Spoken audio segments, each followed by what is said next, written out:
What if the most powerful message in the universe wasn't heard through a loudspeaker, but whispered through silence? What if aliens didn't come to conquer, but to remember you?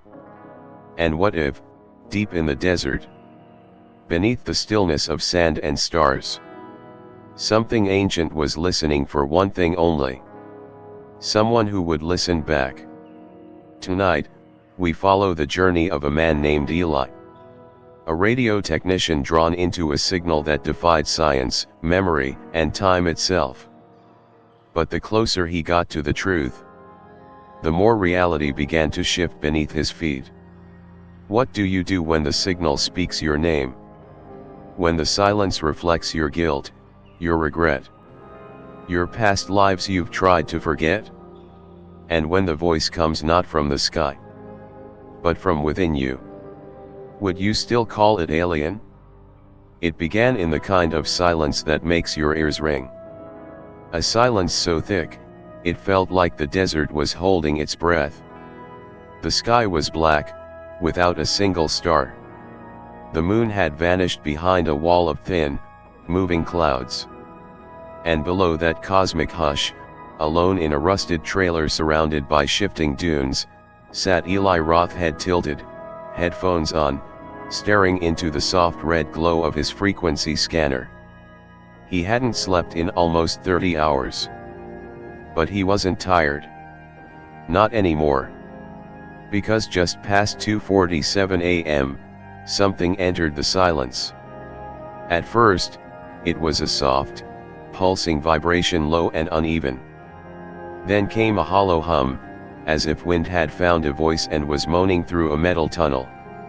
Two high-pitched tones followed, chirping in exact sequence, too precise to be static, too organic to be mechanical.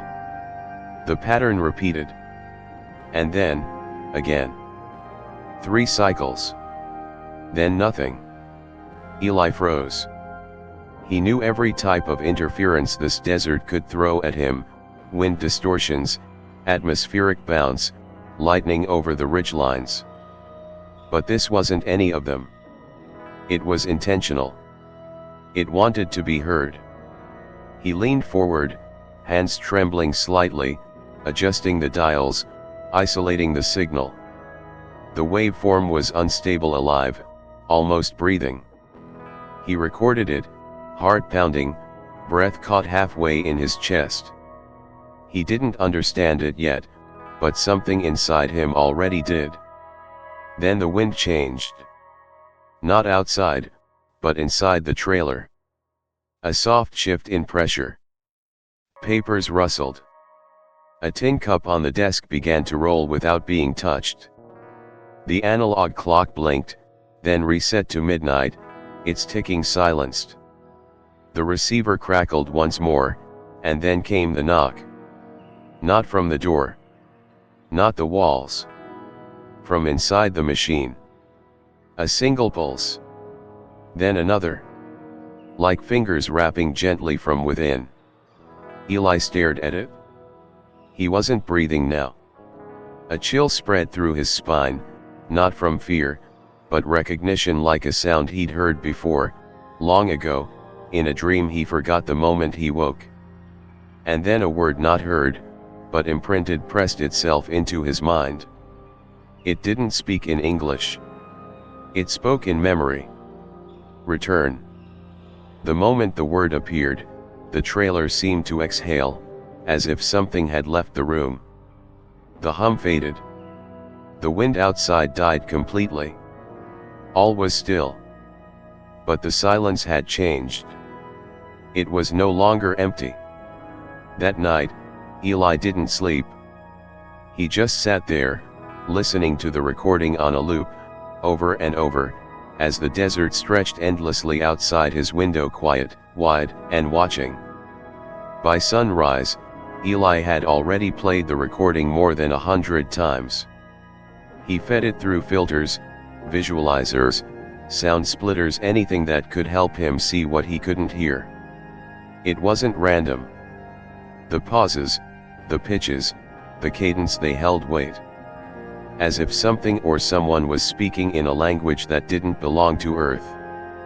Then came the breakthrough. Using software his father once designed, an old spectral mapper based on number sequencing, he converted the tone intervals into integers. Not frequencies. Ratios.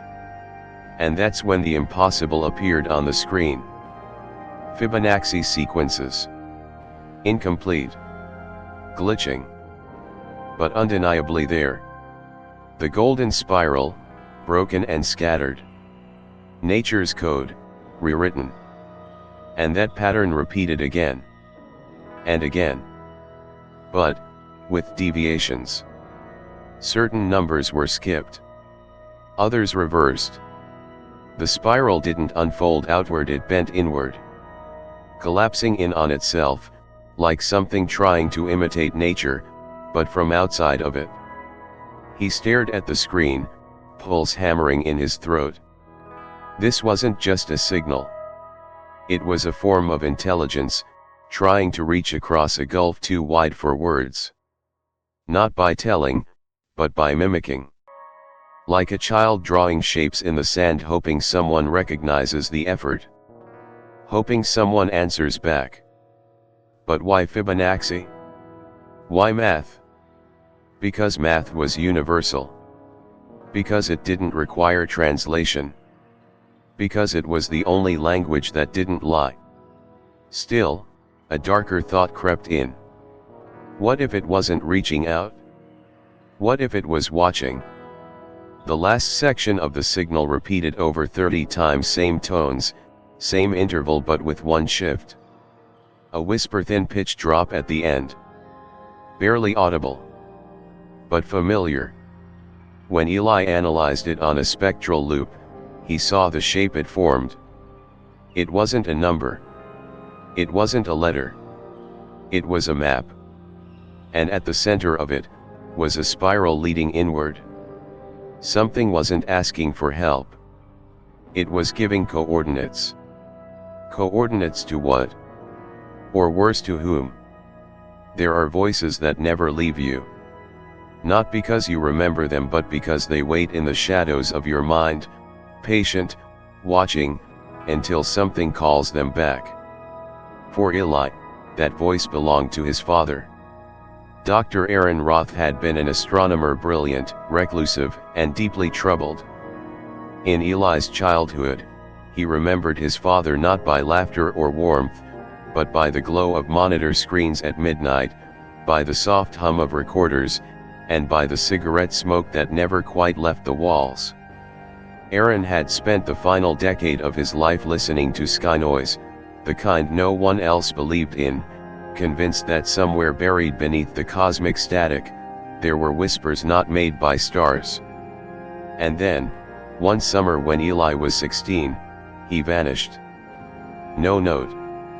No signs of struggle. Just gone. The old telescope still warm, the last tape still recording.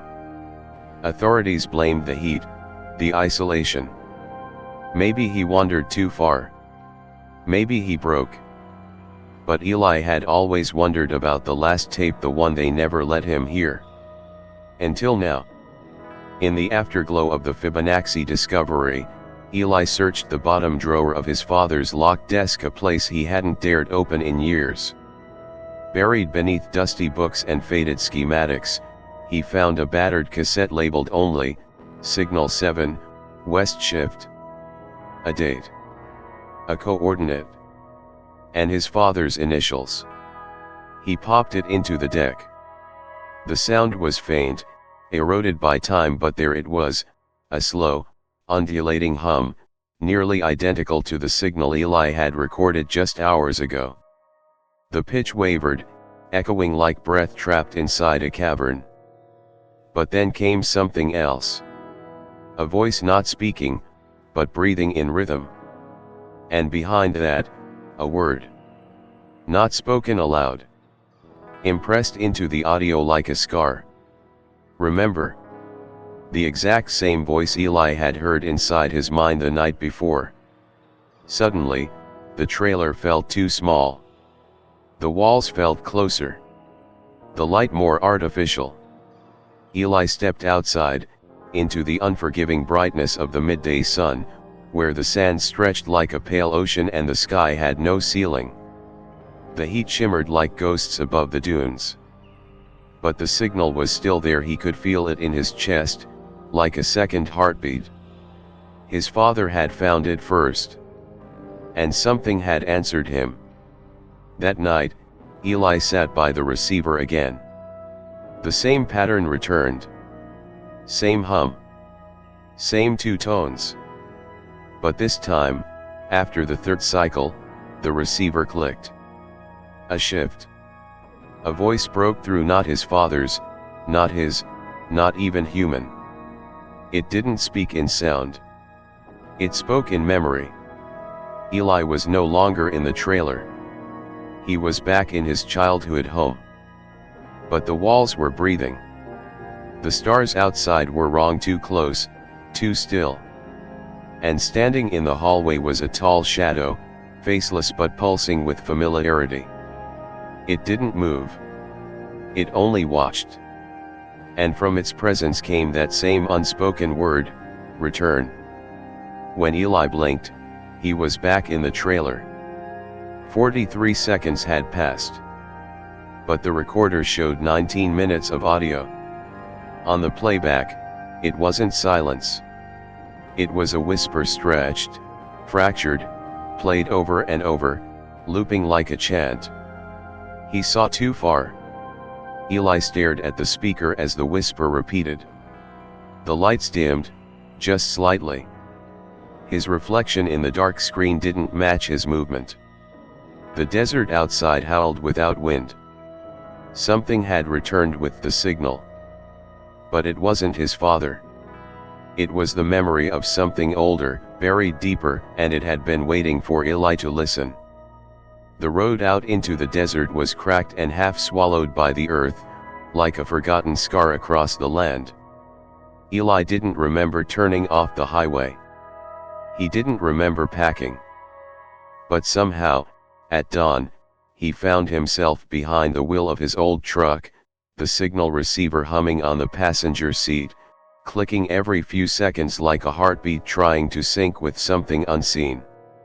He wasn't driving toward anything. He was being pulled. The air grew thinner as the sun climbed. Not hotter, emptier. Sound faded.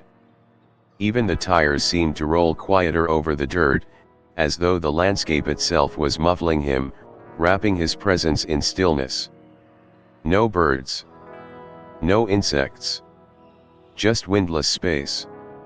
The further he drove, the less the world resembled itself. At mile marker 0, the signal sharpened. The receiver began to pulse faster, more rhythmic, not in Morse, not in binary, something other.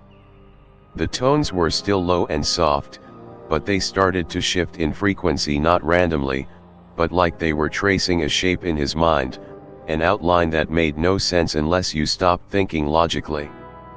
It felt like someone was teaching him how to listen, not with his ears, but with the bones behind them. He pulled over near an outcrop of jagged stone half buried in sand, carved by centuries of wind. There was no trail here. No records. No markings. But it felt exactly right. The receiver buzzed, then went silent. A cold kind of silence. Not natural. It pressed against his skin, moved through his shirt, into his chest.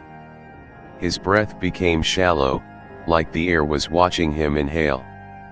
And then his watch stopped. Not slowed. Stopped. 0 seconds. Dead center. The compass spun, then dropped flat. His phone screen cracked without falling. A static surge passed through the ground and tingled up his legs like electricity from somewhere far beneath the crust of the earth. Eli stepped out of the truck. Every footstep sounded louder than it should have. But there was no echo. He knelt in the sand, brushing it gently with his hand. It was warm, but not from sunlight. It felt like a memory. The particles clung to his palm, darker than normal, almost magnetic. Then he noticed it.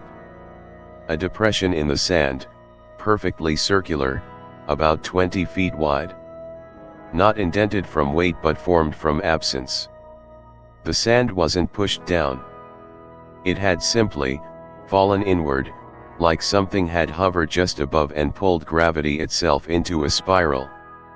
At the center, tiny shards of glass, translucent, hexagonal, unbreakable, half buried and humming faintly with the same tone from the receiver.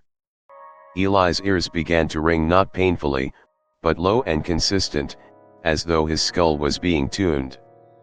His vision blurred at the edges, and in that moment, he felt something watching, not from above, not from the ridge, but from inside the sand, beneath him. There was a pressure not like weight, but like being remembered. Then, a gust of wind, singular, brief, passed directly across his face. It smelled of ozone and salt, like lightning and distant oceans, impossible sense in the middle of a sun-dried desert. And in its wake, something shifted under the surface. Not visibly, but audibly. A whisper. It didn't travel through the air. It traveled through him. He turned in a slow circle. The desert looked the same in every direction, but not to his instincts. His skin was crawling in a direction his eyes couldn't see. The signal receiver, now on the ground beside him, began to emit light. Not flashing. Pulsing. Like breath. Like a waiting lung. And within that pulsing light, the dust began to dance. Not from wind, but from intention. It rose in narrow strands, curling together like fingers, forming loops, symbols, fragments of an alphabet not meant for eyes but for intuition. They glowed softly for seconds, then collapsed. Gone. No trace. And that was when the voice came, not in memory, but in sound. Actual, tonal language. Still impossible to translate, but now alive, woven into the resonance of the desert's skin. It said nothing Eli could repeat. But he understood. You've stepped past the curtain. His vision dimmed briefly. The sky above seemed to pulse once, like a slow blink from a massive, invisible eye. Then, silence returned. But it wasn't empty anymore. Now, the silence had weight. Now, it was listening back. As the desert sun bled into the pale horizon and shadows stretched like arms across the sand, Eli stood motionless at the heart of that silent anomaly. The air had grown unnaturally still, thick with static, as if the sky itself had paused to witness what would come next. Beneath his feet, the ground no longer felt like sand, but like a skin, something ancient and listening, waiting to breathe again. The symbols began to reappear. At first, it was subtle. A gentle flutter in the dust, a shimmer across the sand's surface. Then lines began to etch themselves into existence, not drawn, but unveiled, like they had always been there, just hidden beneath the thin veil of human perception. Spirals curled outward from nothing, intersected by triangles that bled into broken arcs. Their arrangement had no symmetry, no recognizable logic, and yet, they vibrated with a kind of truth. You didn't read them with your eyes. You felt them, like remembering a language you never learned. Eli dropped to his knees. He traced one of the larger glyphs with his fingertip, but the moment his skin touched the edge, a jolt surged up his arm, not painful, but penetrating. It wasn't electricity. It was memory, a fragmented flash not his own, a hallway of impossible angles, a ceiling with no top, a whisper that spoke from within his jawbone. The symbol pulsed. It had acknowledged him. He recoiled, breath catching, and stumbled backward. The glyph began to dissolve, blown away by a wind that didn't stir anything else. Just that one mark. As if it had fulfilled its purpose, as if it was meant for him and only once. Around him, more symbols were forming, some small as fingerprints, others spanning 10 feet wide, their patterns spiraling out of the desert like veins on skin. The ground shimmered, heatless and pale, glowing as if beneath the sand was a second world, pressing upward, trying to speak. Each symbol carried its own weight, its own intelligence. Some made his chest tighten. Others made his ears ring with tones that didn't exist on any scale known to man. But one, the largest, stopped him cold. It was a shape that made no sense at all. Not a symbol, but an absence of space, a void in geometry. It bent light around it. When Eli stared at it, his eyes slid off the edges. His brain refused to process it as real. But deep inside, he understood, this was not a message. It was a door. Not one to step through, but one that had already opened. He backed away, heart pounding, as a vibration built under the sand. Low, steady. It wasn't an earthquake, it was something rising, not physically, but dimensionally. He could feel it in the hollowness of his breath, the slight delay between thought and movement. Time itself had started to stutter. Not stop. Just bend. And in the midst of it all, a sound returned. Soft. Lyrical. The same 5-note sequence from the radio, now emanating from the ground itself, reverberating through his bones. Not loud. Just undeniable. The glyphs responded. They began to shift, not move, but evolve. Lines separated, reconnected, became simpler, then more complex, like they were reacting to the tones. Not a static code, but a living syntax.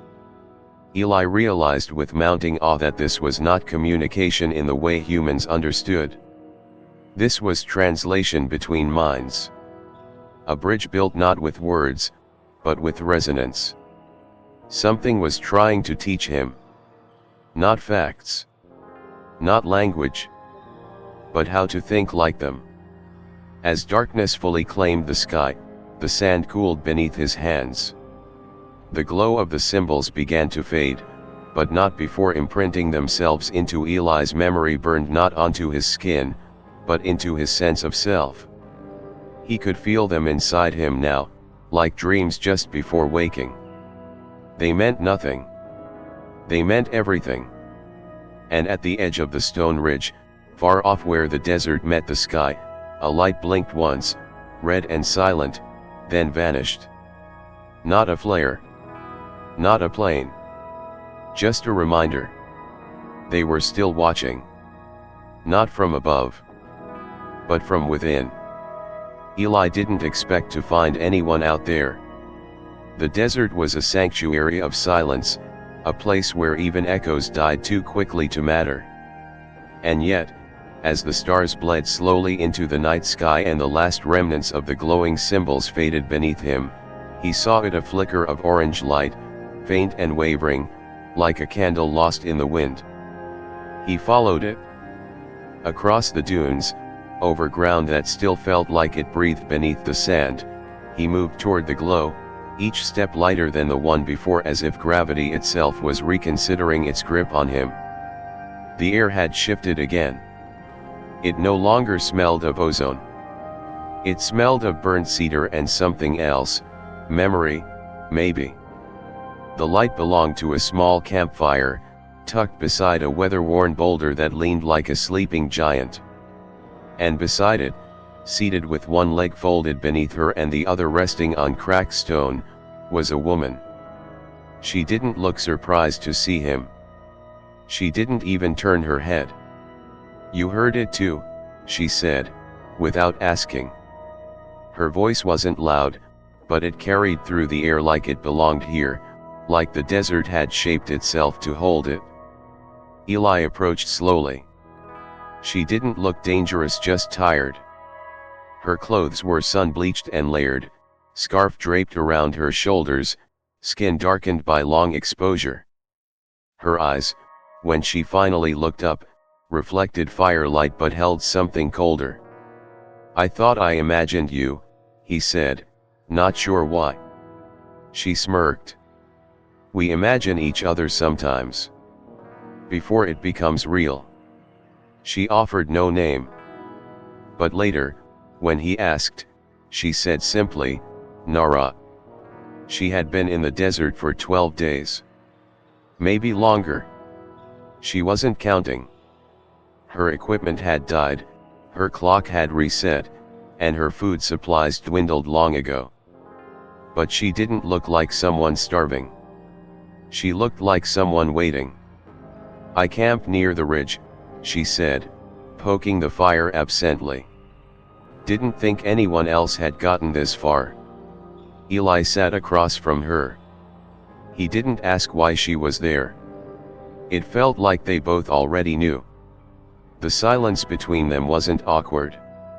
It was ancient, the kind of stillness that wraps around shared experience before the words can form. After a long pause, she reached into her bag and pulled out a small recorder, old, battered, the kind Eli hadn't seen since the early 90s. She hit play. A tone spilled into the night. 5 notes. The same sequence. But slower. Stretched. As if the signal had decayed, or deepened. "I started hearing it 2 years ago," Nara whispered. "In dreams at first. Then in power lines. Then in the space between heartbeats." She looked at him, not through him, but into something he hadn't shown. "They don't talk like we do. They don't even talk. They remember us. That's how they speak. They show us pieces we buried." Eli said nothing. Nara pointed toward the sky. "You ever notice how stars don't blink in the desert?" He glanced up. She was right. They pulsed. But they didn't blink. "It's because there's less noise between here and there. Less air. Less forgetting. That's why they reach us out here." Eli told her about the symbols. About the spiral that hurt to look at. She nodded. "I've seen them too. They're not written. They're grown. They're alive in the sand. When you touch them, they read you back. Like a mirror, that doesn't show your face, but what you've done." Then, softer, "That's why I came here. To see what they'd show me." She didn't say what she saw. But her voice cracked when she said it. The fire between them crackled gently. In the distance, coyotes howled once. Then fell silent. The silence wasn't threatening. It was preparation, the kind of quiet that comes before something enters a space. Eli heard it again. That pulse beneath the earth. But this time, Nara felt it too. Her eyes widened, and she grabbed his hand, not romantically, but urgently. She pressed his palm against the ground. It wasn't warm. It was hollow. Something was moving beneath the desert floor. Not digging. Not crawling. But folding itself through dimensions, brushing past them like a shark beneath murky water. "They know you remember," she whispered, her voice no longer her own. "That's why they're coming closer." Eli pulled his hand back, but the sensation remained a throbbing inside his fingertips, like a heartbeat that didn't belong to him. He looked at her. She looked back. And in that moment, without speaking, they both realized something that neither of them could unlearn. This was never about discovery. It was about being found. The fire had long since died. But neither Eli nor Nara moved. They sat in stillness, backs resting against the cold stone, eyes half closed, as if caught between wakefulness and trance. The stars above remained unmoving. Too many. Too sharp. Some of them pulsed in patterns too regular to be natural but not frequent enough to prove otherwise. The kind of cosmic trick that made you question whether the universe was really infinite or if it was watching you back. The desert had gone completely quiet.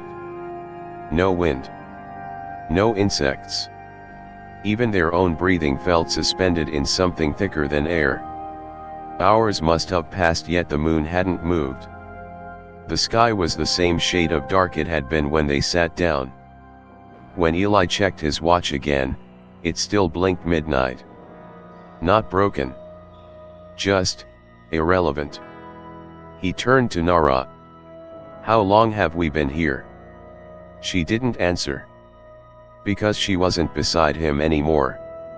He stood quickly, heart suddenly pounding, searching the dim silhouettes around him. Nara. The fire pit was cold ash. The rock was bare. The receiver was gone. There were no footprints in the sand. No signs of a struggle. Just a clean absence, like she had never existed. And for a terrifying second, Eli wondered if he had imagined her. If the desert had built her from static and memory. But before panic could settle, something shifted. The stars blinked out. Not all at once. Not with any pattern. One by one, like lights in a hallway being shut off behind you. A soft clicking followed, deep and rhythmic, not from the sky but from the ground. He turned in slow circles, trying to pinpoint the direction. But space itself seemed to have become spherical around him, without top or bottom. Up felt like sideways. The sky pulsed once with a dark red hue. Then returned to black. And then he was no longer standing. He was inside something. He didn't remember being taken. There was no transition. One moment he stood alone in the open, and the next he was in a corridor with no walls, only shifting panels of translucent light, humming softly like a living lung. The air was cold, but breathable. He didn't feel afraid. He felt calibrated, as if his thoughts were being lined up, organized into a new kind of clarity. He raised his hand, it left a delay in the air, a shimmering echo of motion. Before him, shapes began to form. Not physical. Not digital. They were impressions like dreams made tangible, vibrating at the edge of visibility. One appeared closest, a memory of his childhood bedroom, but wrong. The furniture hovered slightly off the floor. The posters on the wall were blank. And in the corner, something not human, but humanoid, stood motionless, head tilted, studying him, with no face and no presence, but undeniable attention. He tried to speak, but his voice bent in the air like heat waves, dissipating into color. Then the images flickered. He was in a hospital room. His mother lay in a bed, silent, breath shallow. But again wrong. No machines. No windows. Just that same entity, further away now, but still there. Always there. As if it had been part of his life all along, just out of view. The space around him folded in, not collapsing, but rearranging. Now, he stood before a mirror. Not glass. Something thicker. It reflected him, but with impossible precision. The scar he got as a child was gone. His hair looked younger. But his eyes were older. And behind him, standing just outside the frame, was Nara. Only, she was not Nara. Her outline shimmered, blurred at the edges like she was being stitched into this moment from somewhere else. Her mouth opened, but the sound came from inside his chest. Not all time moves forward. Eli reached toward her. The moment his fingers touched the mirror, the entire space shivered, not from motion, but from resistance. The light panels around him cracked, revealing darkness behind. A voice, low and filled with weight, whispered from the seams of reality. "What you forget, we keep." His body dropped. Not fell, descended. And then he woke. Gasping, soaked in cold sweat, face pressed against the sand. The sun was rising. Real sun. Warm, tangible, blinding.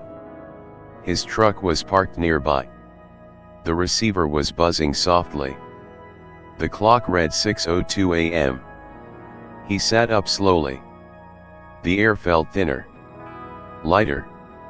Like something had been emptied from the desert overnight. And sitting beside him on the rock was Nara. She looked pale. Her eyes unfocused. But she was there. "You left," he said quietly. "No," she whispered. "We did." They looked at each other. And neither asked what had happened. Because both of them already knew. Time had moved without them. And something else had moved through them. There is a moment, just before falling asleep, when the mind releases its grip on the known world. It drifts, untethered, into something softer, unbound by logic, but no less real.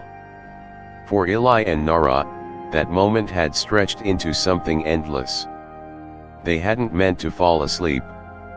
They had simply closed their eyes to rest, backs against the heated stone, the receiver between them humming a lullaby in frequencies too complex for understanding. The desert wind had returned, gentle, dry, whispering low secrets across the dunes. The kind that don't make sound, but find their way behind the ears. And then they were no longer there. Not in the desert. Not in their bodies. Just elsewhere. There were no walls. Not because the space was open, but because it didn't need containment. It held itself together by intention. A kind of dimensional tension, like the surface of water refusing to ripple unless asked. Above them, or perhaps below, light moved in slow sheets, soft blue and gold, folding like silk in a weightless ocean. There was no floor, but they stood. There was no air, but they breathed. The space was aware. Not hostile. Not even curious. Just waiting. Nara was beside him. But different.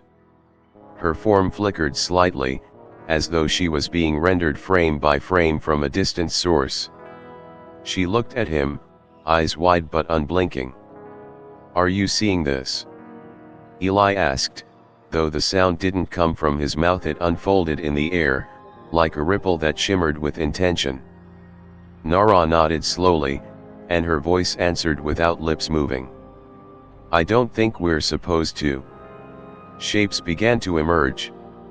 They weren't objects. They weren't symbols. They were truths. Not told, but shown. Memories, not just their own, but of others.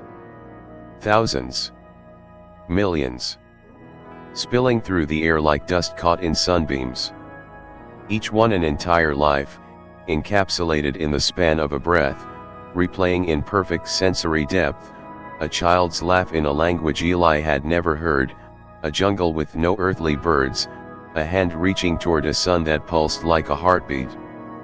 They passed through him, and each left behind an emotion. Grief. Curiosity. Awe. Regret. Not his own, but absorbed, stored, like a vessel being filled. Nara clutched her head. "They're not showing us. They're uploading us." Eli could feel it too. Not pain, compression. His identity, his thoughts, fears, dreams were being layered, sorted, and archived. Not stolen.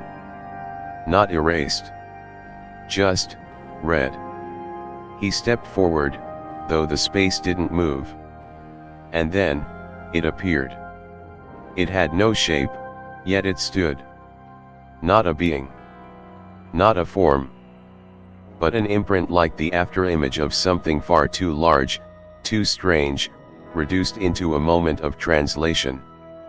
Its presence wasn't visual. It was gravitational. Emotional. Spiritual. Like the weight of a cathedral made of thought pressing gently against the front of his mind. It didn't speak. It understood. And it made Eli understand in return. Time was not a line. Memory was not personal. Thought was not private. The entity didn't want to take him. It didn't want to harm him. It wanted him to see how small the concept of self really was.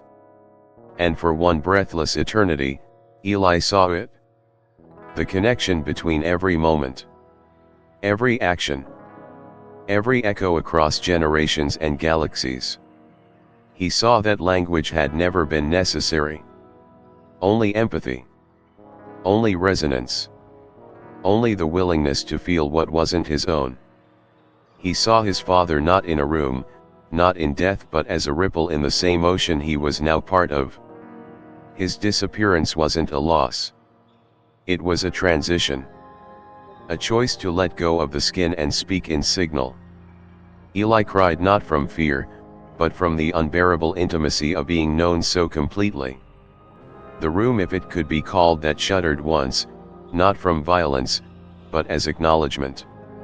The process was complete. He blinked. And the stars returned. He was on the desert floor again. Lying on his back, sand cool beneath him, sky stretched endless above. Nara gasped beside him, hands clawed into the earth like she had been trying to hold onto gravity. The receiver was silent. Neither of them spoke for a long time. Because to describe what they had just experienced would require uninventing language. Nara finally whispered, "I don't think we left." Eli turned to her, voice hoarse. "Then what was that?" She looked up at the stars. A translation. And the desert listened. The desert was still. But the stillness no longer meant peace. It had weight now, like a veil just lifted from something deeper. Eli sat hunched against the rock, staring at the dead receiver in his lap. It hadn't emitted a sound since they woke. But his chest hummed. A subtle throb beneath his sternum, not unlike the beat of a second heart. And it was in sync with something not human. He didn't tell Nara, but he could feel it every 7 seconds. A ripple passed through his ribcage, then through his mind, subtle but certain. It was faint, like the echo of a bell rung deep underwater. But it was there. And with each pulse, memories began to return. Not in flashes. In arrangement. They weren't random. They were chosen. He remembered standing by a hospital bed, his mother's eyes glassy, her hand cold, the sound of a machine trying to fill silence with false hope. But he hadn't remembered that moment in years. He had locked it away, filed it under too late, too useless. And yet now it returned, with unbearable clarity. The angle of the light. The hollow tick of the clock. The exact moment he walked out, unable to stay, leaving her alone in her final hour. Another pulse. He remembered the night his father disappeared. The telescope was aimed not at the stars but at the ground. That detail had never struck him as strange before. But now, in the light of what he'd seen, it was damning. His father hadn't been watching the heavens. He had been waiting for something to rise. Another pulse. He remembered the first time he heard the signal. Not last week. Years ago. A fragment buried in a late-night broadcast from Greenland's military relay, just 2 notes, brushed aside as feedback. But he had felt a chill even then. The same kind he felt now. A chill that had never left, only gone quiet. Nara watched him from a few feet away, as if sensing his shift without hearing a word. Her face was pale, her hands buried in the sand like she was trying to anchor herself. "They're reshaping us," she said, more to the horizon than to him. "Not to tell us something. To make us someone who can understand it?" Eli didn't respond. He couldn't. The pulse was growing stronger. He pressed his hand to his chest, and for a moment, he swore he felt a pattern beneath the flesh. Like a message written in heartbeats. He grabbed the receiver, flipped it open, still silent, but the waveform was moving. Not emitting. Receiving. Feeding him. The sand beside him stirred. Only slightly. But enough to notice. A shape formed, slow, hesitant, like a thought becoming solid. A spiral, shallow and shifting, formed not by wind, but by pressure from beneath. Eli reached for it. The moment his fingers touched the sand, a jolt ran through his spine. Not pain. Memory, weaponized. He wasn't in the desert anymore. He was standing in a classroom, 10 years old, staring at a globe while a teacher lectured about constellations. But no one else was moving. Time was stopped. Behind the globe, on the blackboard, the same 5-note sequence was scribbled in chalk. Impossible. Nonsensical. Then a voice behind him, low, and inside his skull, whispered, "You saw it first." He turned. Nothing. Then again, louder. "You chose to forget." Eli jerked back, eyes wide, back in the desert. Breath ragged. The symbol in the sand was gone. But the meaning was etched inside him now. He looked at Nara. She was shaking. "They're rewriting when we remember," she said, voice strained. "Memory is no longer anchored to time. It's anchored to their signal." And with that realization came something worse. What if they were not just showing them truth? What if they were replacing it? Eli looked up. The stars had shifted again.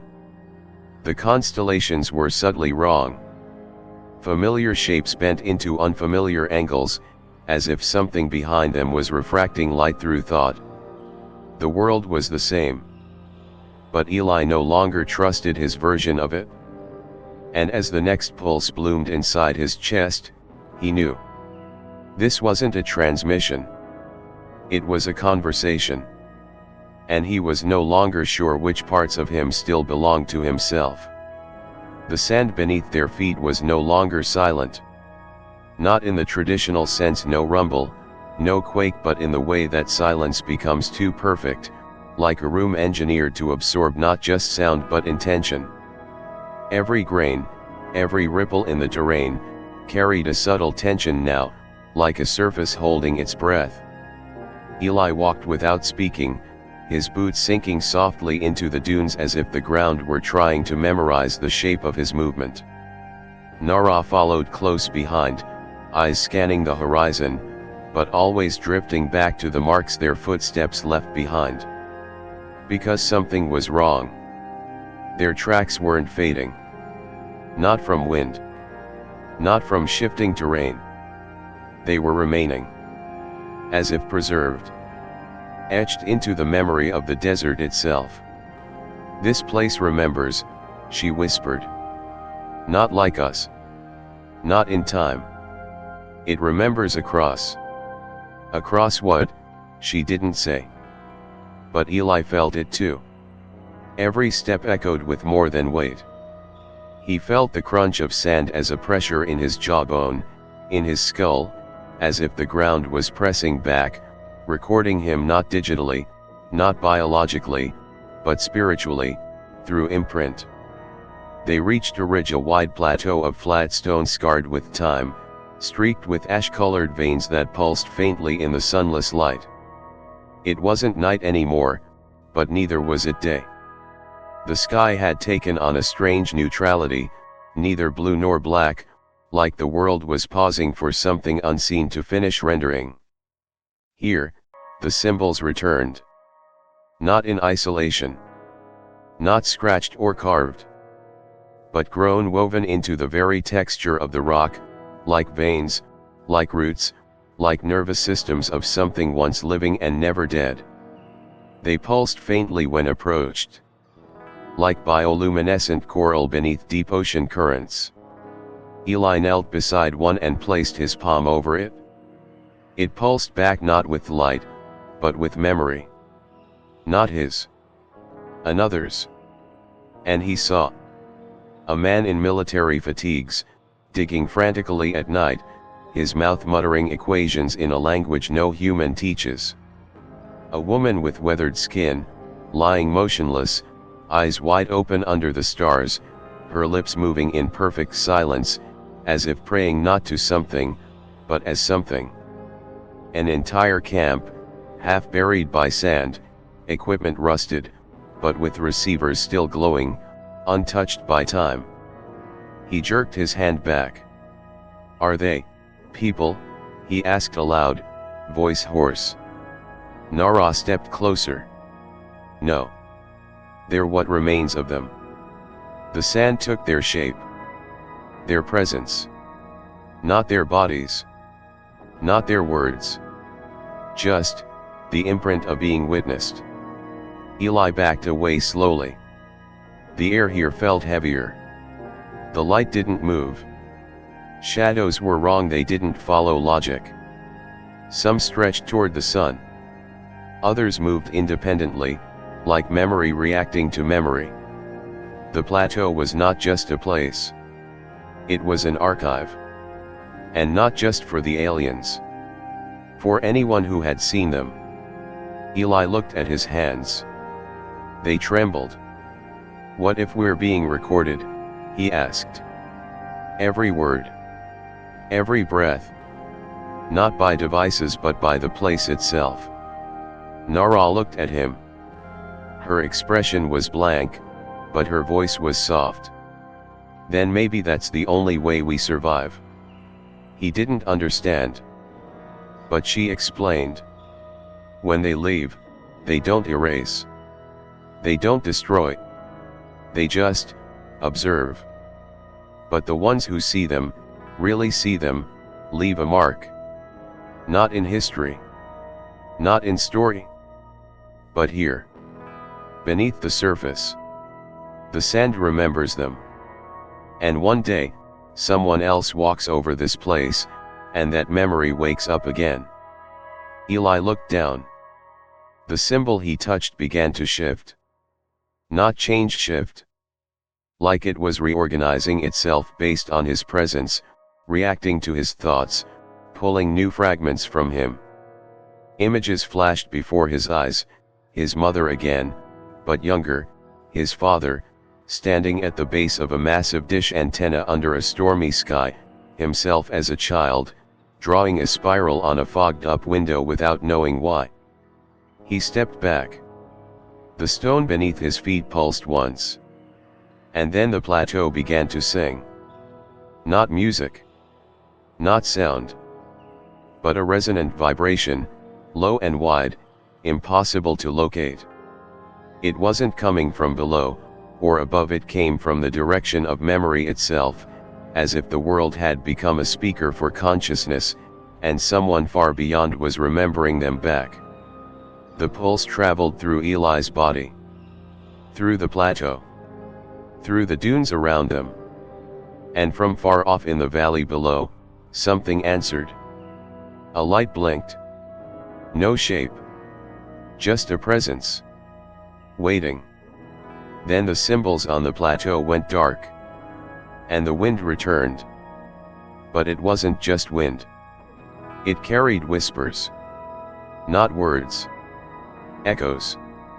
The kind that don't belong to air but to thought. To resonance. To memory itself returning home. Eli turned to Nara, voice barely above a breath. "They know who we are now." Nara looked toward the flickering light, face pale but calm. They always did. The light returned just before twilight. A single blink on the far ridge, no shape, no source, just a presence, like the desert itself had opened one eye and was watching from the horizon. Eli stood motionless, gaze fixed on the spot where the light had been. But the moment he focused too hard, it vanished. Not faded. Not blinked out. Just ceased to exist, as if his attention had overridden it. "I saw it," he whispered. "I didn't," Nara said behind him. "But I felt it." That's when they realized something had changed. Their senses no longer aligned. When Eli pointed at the spot, Nara saw only dust. When she described the tone she heard vibrating beneath her feet, Eli heard nothing. But he felt it in his teeth, in his blood. Like a frequency being absorbed directly by the body, skipping the ears entirely. The world was fracturing by perception. And something was using that as a doorway. They moved slowly across the plateau, but each step now came with uncertainty. Shadows flickered in directions they didn't move toward. Peripheral flashes danced at the corners of their vision, but only when they looked away. The desert's geometry warped subtly, as if the rules of space were being edited in real time. Nothing too overt, just enough to make them doubt their own steps. Nara stopped. "There's something walking beside us," she said. Eli turned. Nothing. But when he closed his eyes, he felt it.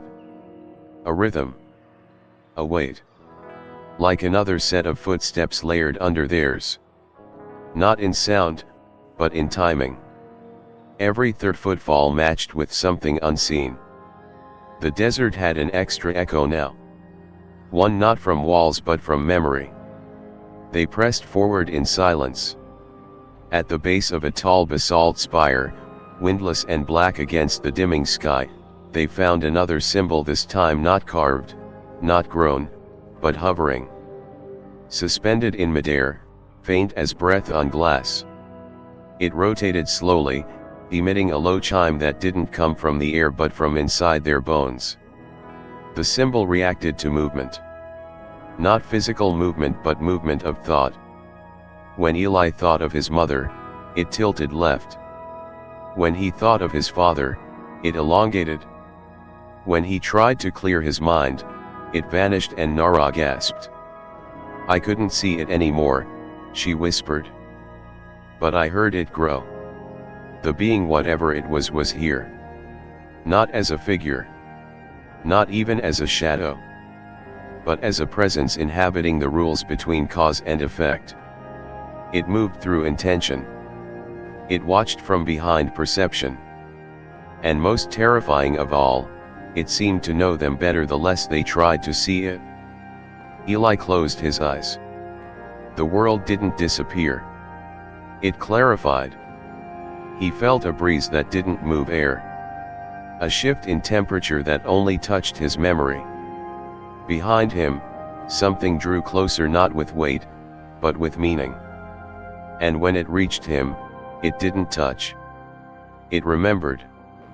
He was 6 years old again. Holding a radio made of cardboard and wire, pretending to call the stars. Except now, the stars were answering. Then gone. He opened his eyes. The sky was full of stars. Too many. Their arrangements all wrong. Constellations that didn't exist were now glowing as if they always had. And in the center of the sky, one was blinking. Slowly. Deliberately. Nara dropped to her knees. "It's not out there," she whispered. "It's here. And it's trying to show us how not to look." She reached into her bag and pulled out a cloth, black, opaque, and tied it over her eyes. Eli stared. "You're blindfolding yourself." "No," she said. "I'm listening better." He hesitated, then followed. Darkness took over, but not the kind that hides. This darkness revealed. The moment his vision was removed, the desert came alive. Not in shapes. Not in motion. But in presence. As if he had been deaf to a conversation happening all along, right behind the veil of sight. He felt the pulse of the sand. The exhale of the stone. The flutter of heat, not from the sun but from thought moving across distance without traveling. And there inside that dark they arrived. Not walking. Not emerging. They were already there. 3. Maybe 4. Maybe 1. It didn't matter. They weren't seen. They were understood. And they were speaking not in words, not even in symbols, but in emotion chords, tuned to human regret, hope, loss, and longing. Notes not made of sound but of experience. A frequency that said, "Now you're listening." Eli felt tears stream down his cheeks, not from sadness, but from recognition. From the soul-level realization that they had never been alone, not for a single second, but had spent their lives staring in the wrong direction. What the eyes couldn't see, was everything. There are moments when choice becomes illusion.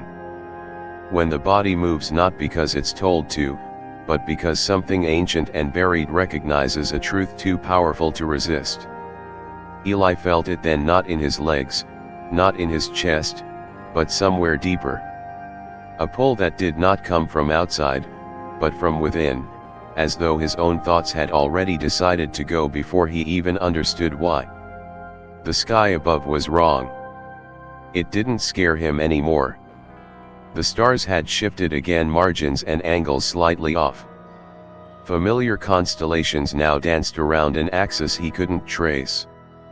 One of them pulsed with deliberate rhythm, 3 long, 2 short, 1 pause. A sequence. Not a signal. A gesture. An invitation. He and Nara stood on the edge of the plateau. Before them, the land descended into a valley of dust and silence. There were no trails, no markings. And yet, the space ahead felt prepared, like a seed pulled out for someone long awaited. The moment Eli stepped forward, the sand underfoot firmed, as if it wanted him to move, wanted to hold him just long enough to say, "You are expected." Nara hesitated. Eli turned to her. "Do you feel it?" She nodded, eyes shimmering with uncertainty. "Yes. But not the same." "What does it say to you?" She closed her eyes. Her voice dropped to a whisper. "It's not saying come. It's saying you already said yes." They walked in silence, down the slope, into the valley. And there, without warning, without sound, the light returned. Not from above. Not from the ground. It appeared between the two of them, a sphere no larger than a heart, hovering 3 feet off the ground. Pale gold. Semi-transparent. Inside it, patterns moved, spirals, flickers, breathing shapes made of not light and not shadow. It pulsed in time with their breath. Not forcing it, mirroring it. Sinking. Then it split in 2. One moved to Eli. One to Nara. They hovered before them, like questions waiting for acknowledgement. No words. No images. Just a feeling, a wave of resonance that bypassed language entirely and wrapped around the soul like warm water. Eli blinked. And the world fell away. He stood in a field, familiar and endless.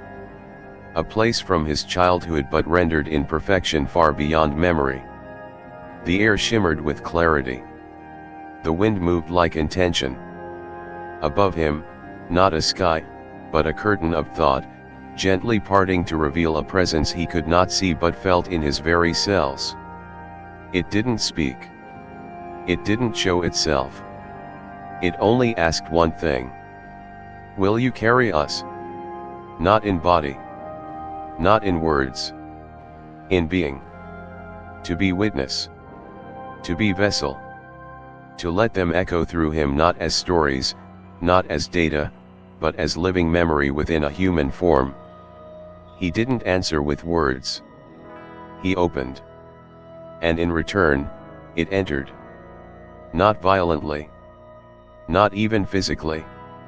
Just, resonance folding into resonance, like music being played through an instrument that had waited lifetimes to be tuned. When he blinked again, he was back in the valley. The sphere had vanished. But he was no longer the same. He turned to Nara. She was breathing heavily, sweat on her skin despite the cool air. "I saw a sea of mirrors," she said slowly. "Each one was me. But not me. And they asked if I could let go of which one I believed was real." "And did you?" Eli asked. She didn't answer. She only reached up to her face and wiped away a tear she hadn't noticed was there. Above them, the stars pulsed again. 3 long. 2 short.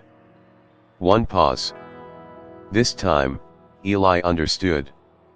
The pattern wasn't a signal. It was a reply. They had accepted his answer. And in that moment, the valley shifted not physically, but in presence. The air became denser. The light folded into strange gradients.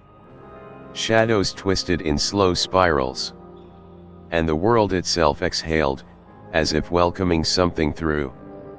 This was not arrival. This was entry. Not of them into our world, but of Eli and Nara into theirs. The invitation had been extended. And now, it had been answered. There are thresholds that do not look like doors. They do not open. They do not creak. They do not stand between 2 physical spaces. They are moments, infinitesimal fractures in perception, where the laws of what you've always believed simply loosen. And if you step just right, if your intention aligns with the breath of something older than planets, you pass through. Quietly. Entirely. Eli stood at the edge of the valley, not in front of a structure, but in front of something he could feel bending inward, a fold in reality itself. The world had gone quieter again, not like before, but deeper. Like every sound, every molecule, every piece of light had stepped back, waiting for his decision. He could still feel the last of the invitation humming in his bones. Not a command. Not a manipulation. Just a resonance so honest it hurt. Like being loved by something that knew you down to the atoms you regret. Nara placed a hand on his shoulder. Her eyes red, tired, alive searched his face. But she said nothing. She didn't need to. This was his threshold. Not hers. Not yet. He stepped forward. And the world obeyed. The space around him did not shift violently. There was no blinding light. No sound tearing the sky open. The desert simply peeled away like a skin, gently folded by invisible fingers. And beyond it lay not another place, but a different state of being.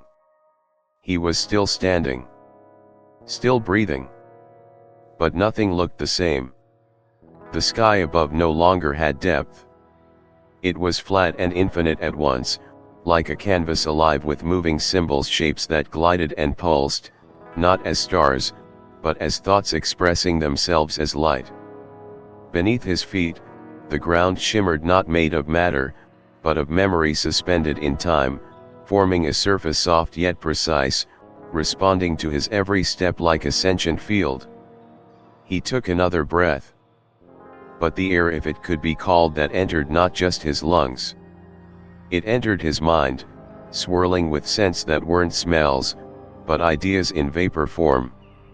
Warm, silver, textured sensations that brought memories he never lived, dreams he never dreamed, love he never felt but somehow remembered. Ahead of him, they stood. Not alien in the way stories had always told. Not tall or short, not insectoid or humanoid. They had no fixed form, only the gesture of presence. A shimmer in the air. A pressure in the soul. One leaned forward not in motion, but in intent, and Eli felt his name, not spoken, not thought, but remembered back to him. And in that act, he understood. They did not come to take. They came to merge. Not through machinery. Not through words. But through mirroring.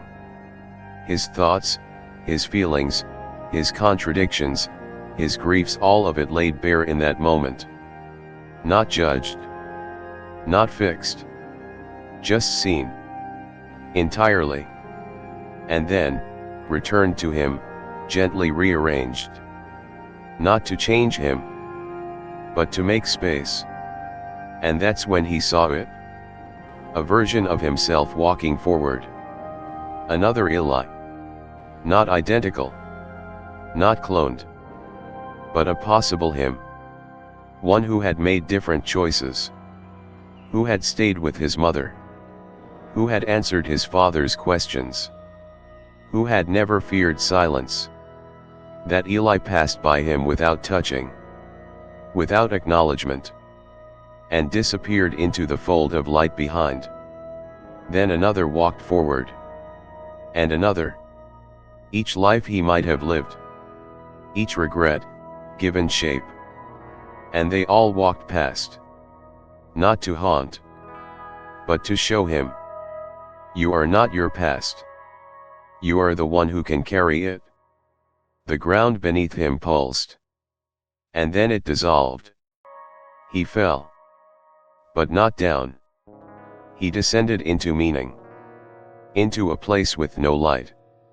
No dark. Just vibration. Like being inside a song without sound. The very substance of reality humming in chorus. And in that space, he floated not with gravity, but with permission. He let go of his name. He let go of the shape of his body. He let go of the idea of returning. And something filled the space he left behind. A warmth. A clarity. A presence not his, but now within him. When he emerged again, standing once more in the desert, it was morning. But not a morning he remembered. The sky was gold, but alive, pulsing slowly. The rocks had geometry they didn't before. And in his chest, behind his ribs, he could feel the rhythm of something else, beating with him, not as a parasite, not as a passenger, but as a harmony. Nara was there. She stepped toward him. And paused. Her eyes widened. You crossed, she whispered. He nodded. But didn't speak. Because words were no longer the strongest part of him. There are voices we carry long after the sound has faded. They live not in our ears, but in the spaces between our thoughts, quiet echoes folded deep within memory, waiting for the right moment to rise again. Eli stood in the new morning. The sky above shimmered like liquid gold, no longer behaving as atmosphere but as curtain, a membrane that separated dimensions not by distance, but by readiness. The desert beneath his feet felt changed. Not warmer. Not stranger. Simply, awake. In his chest, the rhythm continued, not a heartbeat, but a conversation in pulses, each throb calibrated to resonance beyond his comprehension. He had crossed the threshold, and in doing so, something had moved in with him. Not to replace, but to remember. The silence here was different. It was rich, full of intention. And within it a presence began to gather. He didn't see it. He felt it.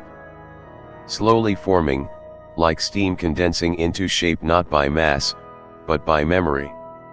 It didn't touch him. It didn't appear before him. It stood inside him, wrapping around a memory he had spent years burying beneath logic and sleep. His father. Not the man as he died, but as he was, full of questions, unfinished notebooks, coffee stains on every page, eyes that stared too long into stars. And then, without sound, without movement, the presence spoke. Not in language, not in thought, but in recognition. Eli dropped to his knees. His breath caught, chest heaving, not from fear, not from pain, but from the unbearable sensation of being known completely, by someone who no longer had a body, but still had a purpose. The voice came through the vibration in his spine, the corners of his eyes, the air between each blink. You came farther than I did. It wasn't praise. It wasn't regret. It was acknowledgement. And with it, a weight lifted from Eli's shoulders, something he didn't know he'd been carrying for decades. The guilt of not understanding. The fear of never asking. The silence between father and son that had stretched across time like an old, unopened letter. And now it had been read. He closed his eyes. And the vision came. Not as dream. Not as hallucination. But as an unveiling. He stood in the observatory his father once worked in, long abandoned, but now fully restored, not with wood and steel, but with meaning. The walls hummed with starlight. Equations danced on the surface of the dome like projections from within the sky itself. And at the center of it all, a chair. Facing a panel.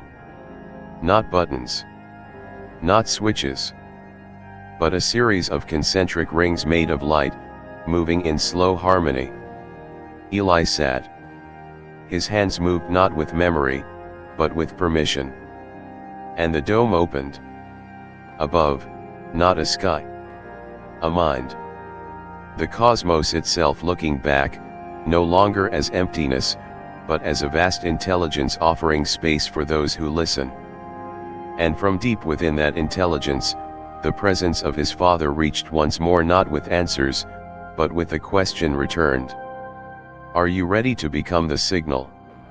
Eli didn't understand what that meant. Not fully. But his body did. His soul did. Because the voice that had once been his father was now part of the wave, part of the continuum of intention that moved through all things unseen, waiting only for a vessel. The chair dissolved. The observatory vanished. And he was standing again, on the edge of the valley, desert wind brushing his skin like an old friend. But now he heard it. All of it. The trees in the distance humming with slow joy. The mountains speaking in geological language. The insects transmitting tiny philosophies in fractal whispers. And somewhere deep beneath his feet, the voice that had never left him, now folded into the world around him, not gone, only redistributed. His father was not behind. He was within the field. Everywhere. Nowhere. Forever in the signal. And Eli understood. He wasn't meant to return with knowledge. He was meant to return as the memory of having heard it. The desert never asked him to return. It had never asked anything of him at all.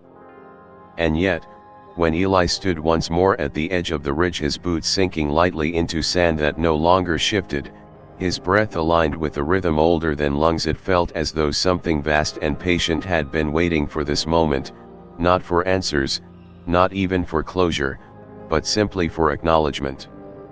The sky above had lost its hunger.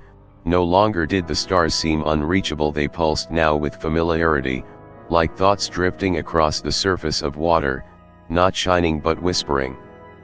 The shapes in the sky had shifted subtly again, though he no longer tried to trace constellations. That language had ended. Something deeper had replaced it. Nara was gone. Not lost, not taken. Just no longer beside him. Her absence was not tragic, it was right. He understood now that thresholds were walked alone, and she had found hers somewhere else, or perhaps within herself. The valley below remained still, but in the stillness, he sensed a presence not alien, not divine, but reflective. It was him, it was the field, it was the wind crawling through the canyons with ancient precision. And in that presence, there were no more questions. Not because they had been answered, but because he no longer needed them to be. He sat, hands resting on the ground, feeling the memory of thousands beneath the stone.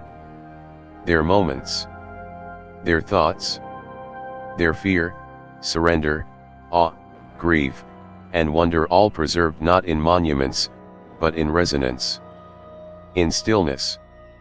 He realized, then, that the beings, if that word even still applied, had never needed to arrive. They had always been present. Not hovering in metal above cities. Not carving messages in fields. But watching, listening, waiting for the few who could listen back. Not with ears. Not with radios. But with the openness of silence made conscious. Eli was no longer looking for them. He was them, now in part, or rather, he had been shaped into someone who could carry them, like clay pressed gently by hands not meant to sculpt, but to remember. His thoughts didn't belong to him alone anymore. They moved slowly, deliberately, like echoes that knew they would one day be spoken by someone else. He had become a transmitter. A story that would not end with him, but begin again, each time someone stopped in the desert and listened hard enough. Far behind him, the wind picked up a soft spiral rolling through the dunes, scattering nothing, only stirring awareness. Somewhere, a radio would hum again. A child might stare at the stars and hear 5 soft notes in their dreams. Someone would wake up at 2:47 a.m. with no idea why. And so the cycle would begin again. Because Eli had crossed. Because he had said yes.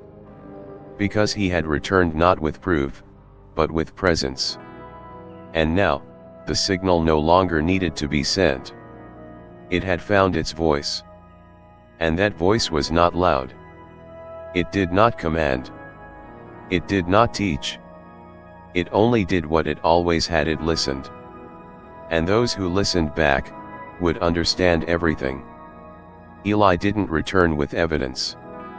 He returned as the signal. Not to explain, but to become the story that continues through those who dare to listen. So now we ask you, what part of this journey moved you the most? If you were in Eli's place, would you step across the threshold?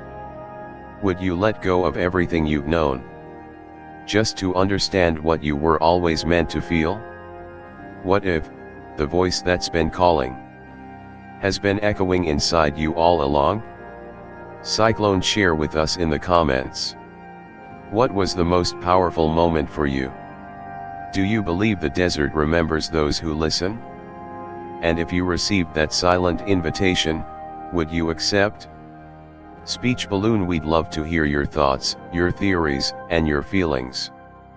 Drop a comment, and let's decode the mystery together.